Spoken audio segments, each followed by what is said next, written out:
اس کی جگہ خالی تھی اور کمپنی والوں کو جلد از جلد نیا امپلائی درکار تھا۔ میری انٹرنشپ بھی مکمل ہونے والی تھی، تو میں نے باس سے کہا کہ مجھے ایک موقع دیں، صرف 1 مہینے میرے کام کو دیکھ لیں، اگر مجھ سے مطمئن نہ ہوئے تو بے شک کسی دوسرے بندے کو ہائر کر لیں۔ وہ اچھا انسان تھا، میری بات سمجھ گیا اور آدھی تنخواہ پر 1 ماہ کے لیے ٹرائل کے لیے مجھے رکھ دیا۔ اس 1 ماہ میں کام کیسے ہوتا ہے یہ میں نے جانا، ہر وقت ایکٹیو رہتی، کیونکہ مجھے یہ نوکری ہر حال میں حاصل کرنی تھی۔ میری امی بہت پہلے ہی اس دنیا سے جا چکی تھیں اور اب ابو تھے جو ہماری پڑھائیوں کے اخراجات پورے کر رہے تھے۔ میں مزید ان پر بوجھ نہیں بننا چاہتی تھی، سو میں نے اس 1 مہینے میں اپنی بساط سے بڑھ کر کام کیا۔ اگر کچھ نہیں سمجھ آتا یا تو کسی سے مدد لے لیتی یا پھر انٹرنیٹ سے دیکھ دیکھ کر کام مکمل کرتی۔ اس ساری محنت کا نتیجہ یہ نکلا کہ پورے مہینے بعد جب مجھے جو تنخواہ ملی تو وہ مکمل تھی، آدھی نہیں تھی، اور مجھے نوکری پر رکھ لیا گیا تھا۔ اس روز میں ہواؤں میں اڑتی ہوئی گھر پہنچی۔ میں کتنی خوش تھی بتا نہیں سکتی، لیکن کہتے ہیں نا، بہت سی خوشیاں اپنے آنے سے پہلے غم بھی لایا کرتی ہیں، تو یہی کچھ میرے ساتھ بھی ہوا۔ گھر پہنچی تو علم ہوا کہ ابا ہارٹ اٹیک آنے پر ہمیں چھوڑ کر جا چکے ہیں۔ ایک وہی تو سہارا تھے اس بھری دنیا میں ہمارا۔ وہ وقت بہت مشکل تھا، بھائی بھی تھا ہمارا، مگر اس وقت مجھے یہی پتا تھا کہ اب بہنوں کو مجھے خود پالنا ہے، بھائی سے کوئی امید نہیں رکھنی۔ ویسے بھی اس کے خود چھوٹے چھوٹے بچے تھے، وہ ہمارے لیے کیا کر سکتا تھا۔ سو بہنوں کو بلکتا چھوڑ تیسرے دن میں نے خود کو سنبھالا اور تیار ہو کر دفتر پہنچ گئی۔ صحیح کہتے ہیں لوگ کہ دنیا کسی کے لیے بھی نہیں رکتی، میرے لیے بھی نہیں رکی تھی۔ پہلے مجھے خود کے لیے کمانا تھا، مگر اب مجھے اپنی بہنوں کے لیے بھی کمائی کا ذریعہ بننا تھا۔ میں ہی ان کی ماں تھی اور میں ہی باپ ہوں، یہ سوچ کر میں ان 3 دنوں میں ہی بڑی ہو گئی تھی۔ زمانے کے سرد و گرم کا علم ہو گیا تھا، بھائی بھی اپنی دنیا میں مگن ہو گیا۔ بھابھی سے تو کوئی شکوہ ہی نہیں، وہ تو تھی ہی پرائی، اور پرائیوں سے نہ امیدیں لگائی جاتی ہیں اور نہ ہی شکوے کیے جاتے ہیں۔ بس پھر اسی دفتر میں کام کرتے کرتے مجھے سال ہو گیا۔ ہم بہنیں بھی اپنے صدمے سے سنبھل گئی تھیں، ہنا بھی کالج میں آ گئی تھی، ہمارا سارا خرچ میں خود اٹھاتی تھی، بھائی سے کچھ نہیں لیتے تھے، الٹا بھابھی کو بھی پیسے دینے پڑتے۔ کھانا بھی ہم اپنا الگ بناتی تھیں تاکہ لڑائی اور بد نظمی سے جس قدر ممکن ہو بچا جا سکے۔ 1 سال بعد بھائی کو میری فکر ستانے لگی تو میرے لیے رشتے ڈھونڈنے شروع کر دیے۔ شادی تو کرنی تھی، میں زمانے کے رواجوں کے خلاف تھوڑی جا سکتی تھی، سو چپ چاپ بھائی کو جو رشتہ پسند آیا وہاں میری شادی طے کر دی گئی۔ لیکن ایک شرط میں نے رکھی تھی کہ شادی کے بعد بھی اپنی بہنوں کے اخراجات میں خود اٹھاؤں گی، جب تک کہ ان کی شادیاں نہیں ہو جاتیں۔ میرے شوہر اور ساس کو کوئی اعتراض نہیں تھا۔ شادی کے بعد نیاز میرے شوہر صرف 1 مہینہ پاکستان میں رہے اور پھر ان کا ویزا لگا تو وہ باہر کے ملک روانہ ہو گئے۔ مجھے اس بات کا دکھ نہیں تھا، ابھی صرف مجھے اپنی بہنوں کی فکر تھی کہ انہیں کسی قابل بنا دوں۔ شوہر کے جانے کے 1 ماہ بعد ہی مجھے احساس ہوا کہ اب ان کا واپس آنا مشکل ہے، تو کیوں میں اذیت کاٹ رہی ہوں، مجھے اپنے گھر چلے جانا چاہیے۔ جبکہ ثنا کو بھی بہت سے مسائل کا سامنا تھا۔ خدا پاگل اولاد بھی کسی کو نہ دے، بہت بڑی آزمائش ہوتی ہے۔ بس میری تیاری دیکھ کر جب ساس نے بہن کو سسرال میں لانے کو بولا تو میں بہت خوش ہوئی کہ چلو ایسے کسی کو بات کرنے کا موقع بھی نہیں ملے گا اور ساس ثنا کا دھیان بھی رکھ لیں گی۔ اگر میکے جاتی تو بھابھی کے تانے شروع ہو جاتے کہ بیویاں اپنے سسرال میں ہی اچھی لگتی ہیں، جس کا میرے پاس کوئی جواب نہیں تھا۔ لیکن میری ساس نے جو تجویز دی تھی ایک دم میرے دل کو بھائی تھی۔ شروع سے ہی وہ میرا بہت خیال رکھتی تھیں اور میں بھی ان کا احترام کرتی تھی، لیکن اس سب کے بعد میرے دل میں ان کا احترام کئی گنا بڑھ چکا تھا۔ اگلے روز ہی میں میکے جا کر ثنا کو اپنے ساتھ لے آئی۔ ہنا بھی میرے ساتھ جانے کو مچل رہی تھی، مگر اسے حالات کی نزاکت کا سمجھایا تو وہ سمجھ گئی تھی۔ میں اس روز بہت خوش تھی۔ ثنا کو اپنے ساتھ سسرال لائی تو ساس نے بھی خوشی کا اظہار کیا اور بالکل بیٹیوں کی مانند اسے گلے سے لگایا۔ ہمارے جانے سے پہلے ہی وہ طرح طرح کے پکوان بنا کر تیار کھانا کر چکی تھیں۔ یہ سب دیکھ کر مجھے بہت اچھا لگ رہا تھا کہ چلو ایک پریشانی تو ختم ہوئی، جلدی چھوٹی کے لیے بھی کوئی رشتہ دیکھ کر اسے رخصت کر دوں گی۔ اگلے روز ثنا کو ساس کے پاس چھوڑ کر میں کام پر چلی گئی، لیکن پورا دن یہی پریشانی رہی کہ کہیں وہ ساس کو تنگ نہ کر رہی ہو، کیونکہ اس کی حالت میں سمجھتی تھی پتہ نہیں اماں کیسے سب دیکھ رہی ہوں گی۔ پورا دن میرے دماغ میں یہی باتیں گھومتی رہیں اور میں نے توجہ سے کام بھی نہیں کیا، جس کے نتیجے میں مجھے باس سے 2 مرتبہ ڈانٹ بھی پڑ گئی۔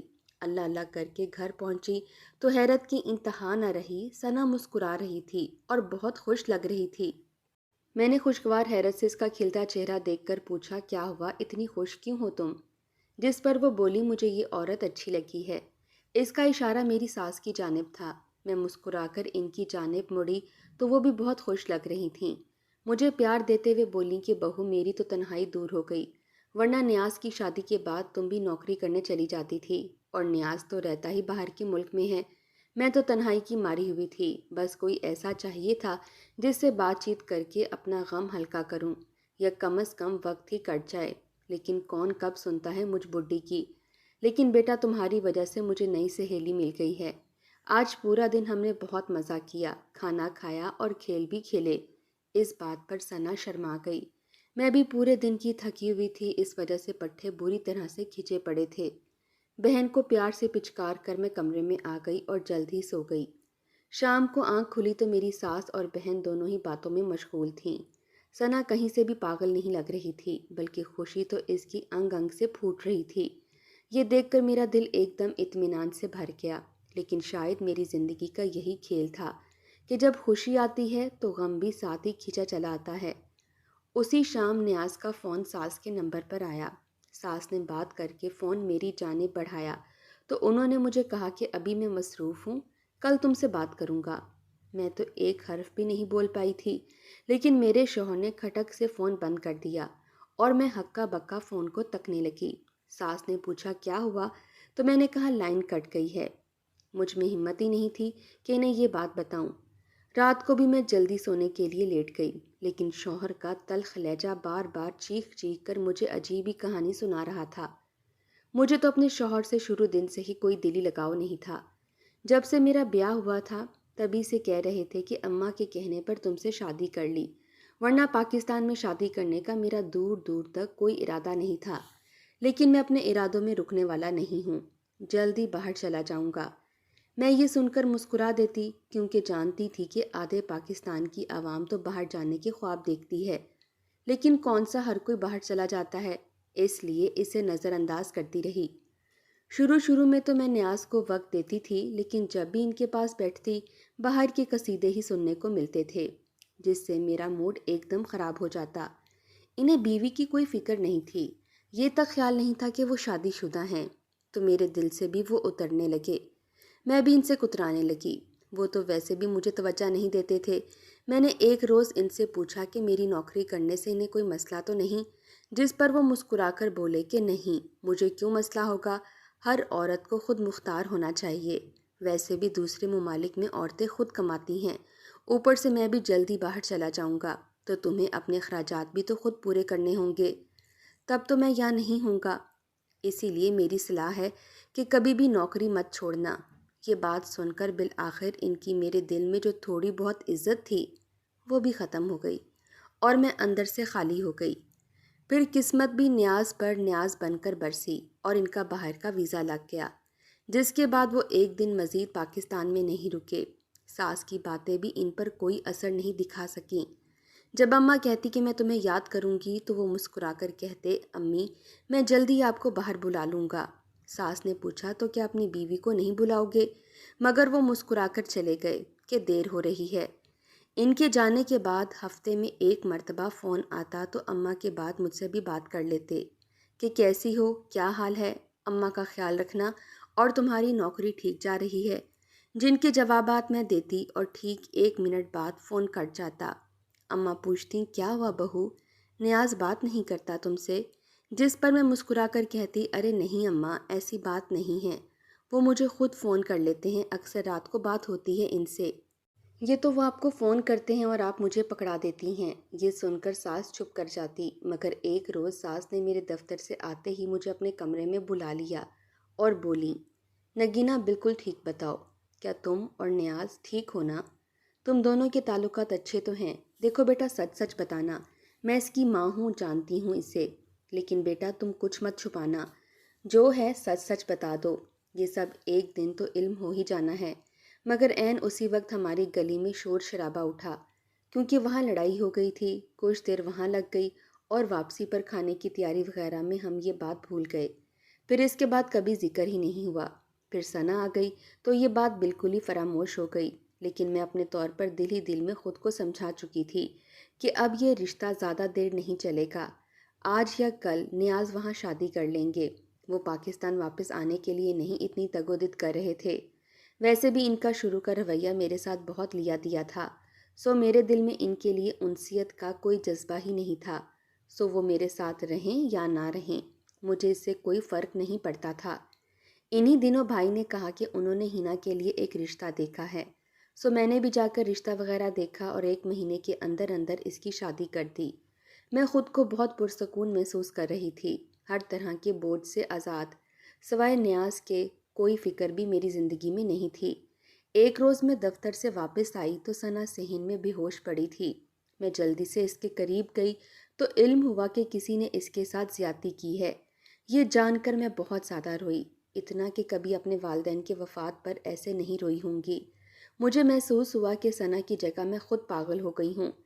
میری بہن بے ہوش تھی۔ ادھر محلے میں ہی ایک لیڈی ڈاکٹر میری اچھی سہیلی تھیں۔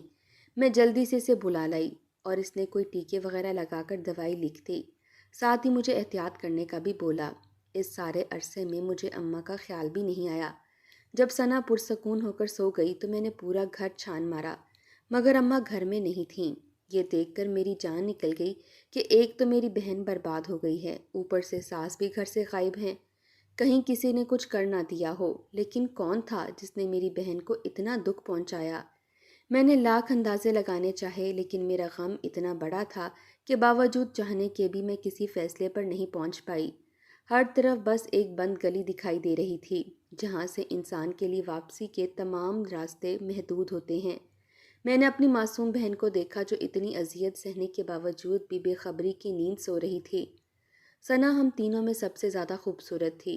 گورا رنگ، گلابی ہونٹ، سرمائی آنکھیں، بلا شبہ وہ حسن کا مکمل پیکر تھی، لیکن اس کے نصیبوں میں دور دور تک ویرانی اور تاریکی کے سوا کچھ بھی نہیں تھا۔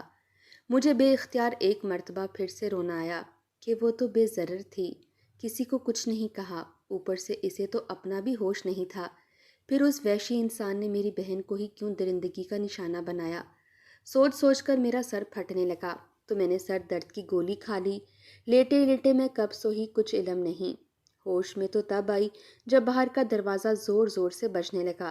جلدی سے باہر جا کر دیکھا تو 2 خواتین تھیں جو اماں کو گھر لائی تھیں۔ اماں بےحد کمزور لگ رہی تھیں۔ میرے پوچھنے پر انہوں نے بتایا کہ یہ عورت سڑک پر بھاگے جا رہی تھی جب ایک دم سے چکرا کر گر پڑی۔ پھر ہم انہیں اسپتال لے گئے تو ڈاکٹر نے ڈرپ لگائی ہے۔ آج کا دن میری زندگی میں کسی قیامت سے کم نہیں تھا۔ میں اماں کے گلے لگ کر خوب روئی تو وہ عورتیں مجھے دلاسے دینے لگیں کہ تمہاری ساس بالکل ٹھیک ہے، کچھ نہیں ہوا اسے۔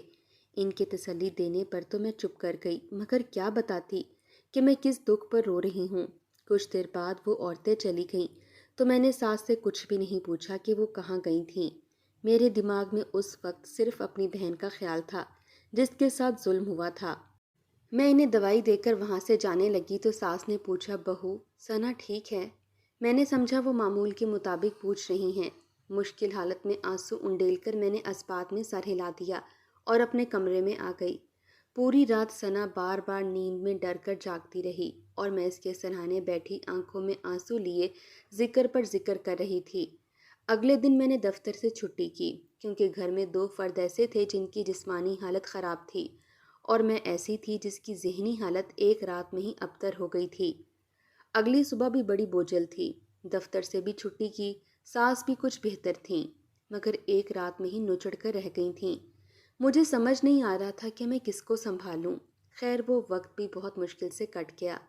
پہلے ہر وقت ہمارے گھر میں رونق رہتی تھی، لیکن اس حادثے کے بعد ایک دم سے ویرانیوں نے ڈیرے ڈال لیے تھے۔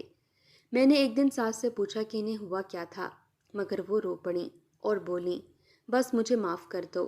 میں پہلے تو حیران ہوئی کہ وہ معافی کس چیز کی مانگ رہی ہیں، لیکن پھر سوچا کہ شاید ثنا کے واقعے پر خود کو قصوروار سمجھ رہی ہیں کہ اس وقت وہ وہاں موجود نہیں تھیں۔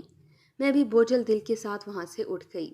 پھر ایک روز میرے نمبر پر نیاز کا فون آیا تو میں بہت حیران ہوئی کہ کہ کبھی بھی انہوں نے مجھے ایسے فون نہیں کیا تھا۔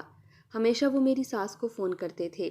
اپنی حیرت کو قابو میں کرتے میں نے جیسے ہی فون اٹینڈ کیا تو نیاز نے 1 سیکنڈ میں مجھے طلاق دے کر فون بند کر دیا، اور میں شوق کے عالم میں گنگ کھڑی صورتحال سمجھنے کی کوشش کرنے لگی۔ جب کچھ دیر بعد مجھے احساس ہوا تو میری آنکھوں سے آنسو بہنے لگے، جنہیں بے دردی سے صاف کر کے میں نے گہری 2-4 سانسیں لیں اور کچن میں آ کر کھانا پکانے لگی۔ طلاق تو مجھے ہونی ہی تھی، آج نہیں تو کل۔ میں سب کے لیے ذہنی طور پر تیار تھی، تو پھر دکھ کس بات کا مناتی؟ لیکن اس وقت اچانک ہی میرے اندر سے آواز آئی، کیوں نگینا؟ تمہارا خوشیوں پر کوئی اختیار نہیں، تم بھی تو انسان ہو، تمہارا دل بھی تو خوش ہونے کو چاہتا ہے۔ لیکن میں اپنی اس آواز کو آرام سے چھپا گئی، کسی کو بھی طلاق کا نہیں بتایا۔ زندگی اپنے معمول پر آ گئی تھی، لیکن ایک مرتبہ پھر پتھر آن گرا تھا جس نے ہلچل مچا دی۔ ثنا کی طبیعت ہر وقت گری گری رہنے لگی۔ ڈاکٹر کو چیک کروایا تو علم ہوا کہ یہ حاملہ ہے۔ اس دن ہمارے گھر میں کھانا بھی نہیں پکا اور ہم تینوں خاموشی سے پوری رات جاگتی رہیں۔ اب جو ہونا تھا ہو چکا تھا، تقدیر تو بدلنے سے رہی تھی، سو ساس اب ثنا کا بہت دھیان رکھتی اور میں بھی واپس نوکری پر جانے لگی تھی۔ اس سب میں ایک کام ہوا تھا جسے میں نے نوٹ کیا تھا کہ میری ساس اب ہر وقت بیمار رہنے لگی تھیں، ہر وقت جائے نماز پر بیٹھی نماز پڑھ رہی ہوتیں۔ وہ بیچاری تو ایسا لگتا تھا کہ ثنا کے دکھ کو خود محسوس کر رہی ہوں۔ انہیں دیکھ کر مجھے بار بار ان پر پیار آتا کہ بھلا ایسی ساس کہاں ہوگی جو اتنی محبتیں کرنے والی، خیال رکھنے والی ہوں۔ شاید قسمت نے باقی ساری کسریں یہاں ساس کی شکل میں پوری کر دی ہیں۔ وہ بالکل مجھے اپنی ماں کی طرح لگتی تھیں، جن سے شفقت اور انسیت دونوں ہی محسوس ہوتی تھیں۔ نیاز نے مجھے طلاق دے دی تھی اور یہ بات میں نے ساس کو اسی وجہ سے نہیں بتائی کہ کہیں وہ مجھے خود سے دور نہ کر دیں۔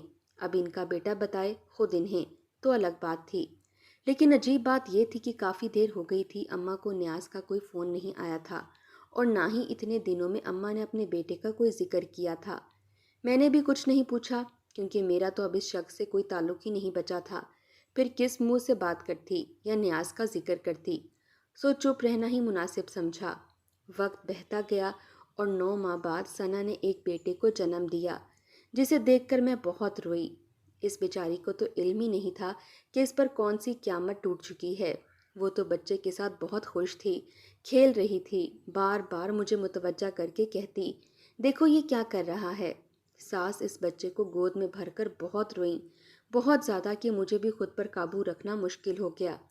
ہم لوگ ٹھیک 2 دن کے بعد گھر واپس آ گئے۔ میں نے گھر آ کر فیصلہ کیا کہ ساس کو طلاق کی حقیقت بتا دوں گی۔ پھر میرے پاس کوئی جمع پونجی بھی تھی جس سے میں ایک فلیٹ لے سکتی تھی، سو میں نے اپنا اور ثنا کا وہاں رہنے کا سوچ لیا۔ لیکن ابھی تک میں بات نہیں کر سکی تھی۔ ساس تو بیچاری اتنی بیماری کی حالت میں تھی کہ اٹھا بھی نہیں جاتا تھا۔ انہیں دیکھ کر میرا دل بہت دکھتا تھا کہ بیٹا ہونے کے باوجود کتنی مجبور ہیں۔ ایک روز ساس کی حالت کچھ بہتر تھی اور ہم سب صحن میں بیٹھے تھے۔ میری گود میں عدنان ثنا کا بیٹا لیٹا تھا جس کے ساتھ وہ کھیل رہی تھیں۔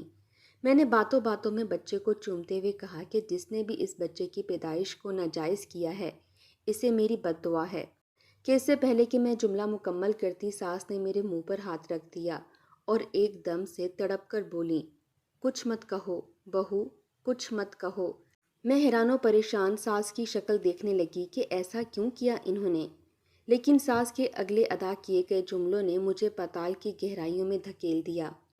بہو، تمہاری بہن کا گنہگار کوئی اور نہیں، تمہارا اپنا شوہر ہے۔ وہ یہاں واپس آیا تھا۔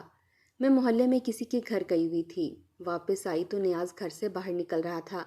مجھے دیکھ کر بولا کہ مجھ سے غلطی ہو گئی ہے، ساتھ ہی وہ گلی میں چلنے لگا۔